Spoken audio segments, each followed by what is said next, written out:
Vijayawada university మంచి భవిష్యత్తు కోసం తెలుగు విద్యార్థులు ఇష్టపడే యూనివర్సిటీ. కాల్ 9059052378 9059052379.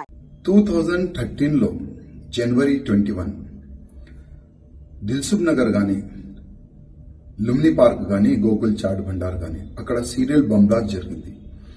ఆ బంబ్ బ్లాస్ట్ లో దాదాపు 150 మంది ఇంజూర్డ్ అయినారు. అదేవిధంగా 18 మెంబర్స్ చనిపోయినారు. ఆ బ్లాస్ట్ లో ఎన్ఐఏ పోలీసులు చాలా వాళ్ళకి నా హృదయపూర్వకంగా ధన్యవాదాలు.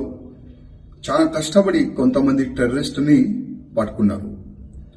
ఆ టెర్రరిస్టు ఎవరంటే ఒక మతానికి చెందిన వాళ్ళు. అందరికి అరెస్ట్ చేసి అప్పుడు జైల్లో వేసినారు. దాదాపు 12 ఇయర్స్ తర్వాత నిన్న హైకోర్టులో తీర్పు వచ్చింది. అందరికీ ఉరి శిక్ష పడింది. నేను ఎన్ఐఏ పోలీసులకి నా హృదయపూర్వకంగా ధన్యవాదం చెప్తున్నాను. ఎందుకంటే ఒకవేళ అప్పుడు ఆ టెర్రరిస్టులు దొరకకపోతే ఇంకా ఇంతమందిని వాళ్ళు చంపేది అర్థం కాదు. అందుకోసం మన పోలీస్ ఎన్ఐఏలకి మనమందరం కూడా ధన్యవాదం చెప్పే ఇవాళ సమయం వచ్చింది. అదేవిధంగా చాలా మంది టెర్రరిస్ట్ కి సపోర్ట్ గా ఉంటారు. నేను వాళ్ళకి ఒక మాట అడగాలనుకుంటున్నా. ఆ బ్లాస్ట్ లో చనిపోయే వ్యక్తులు ఎవరు తెలుసా? చాలా పేదోలు. దిల్సుఖ్ నగర్ లో బ్లాస్ట్ జరిగింది. వాళ్ళు సైకిల్లో బ్లాస్ట్, గుడి కాడ బ్లాస్ట్ చేసినారు.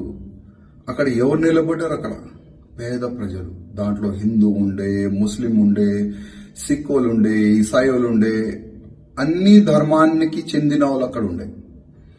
సేమ్ లుమ్ని పార్క్ లో షో చూడడానికి వచ్చినారు. పాపం చాలా పేదలు. వాళ్ళు కూడా చనిపోయినారు. గోకుల్ చాట్ భండార్లో ఏదో ఒక మంచి తిననీకి దొరుకుతుందని వచ్చినారు పేదలు.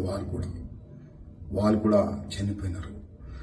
ఆ బ్లాస్ట్ చేసి ఆ టెర్రరిస్టులకి సపోర్ట్ చేసే వ్యక్తులకి ఇవాళ నేను అడుగుతున్నా, ఇదేనా మీ జిహాదు? పేద ప్రజలకి సంపాలే, ఒక భయమెంత అట్లాంటి అంటే అందరు భయపడాలి అట్లాంటి ఒక మూమెంట్ తీసుకొని రావాలి, ఇదేనా మీ జిహాద్? జిహాద్ అంటే ఇదేనా అడుగుతున్నా.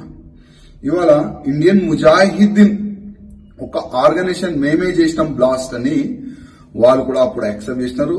ఆ ఆర్గనైజేషన్ కి చెందిన వాళ్ళే మొత్తం టెర్రరిస్టులు ఉన్నారు. టెర్రరిస్ట్ కి ఎవరు కూడా సపోర్ట్ చేయకండి.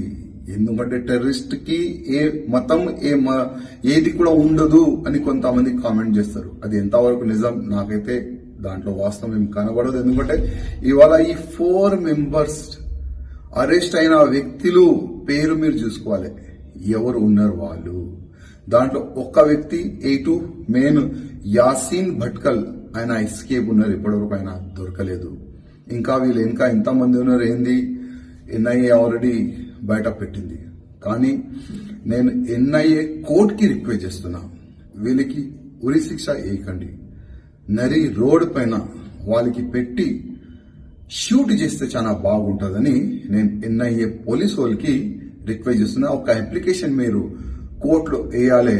వాళ్ళకి ఉరి శిక్ష కాదు, నరి రోడ్ పైన నిలబడి వాళ్ళకి ఎన్కౌంటర్ చేస్తామని ఒక పిటిషన్ పెడితే చాలా బాగుంటుందని నా ఒక వ్యక్తిగతంగా ఒక జస్ట్ నా ఒక సజెషన్ అనుకోండి.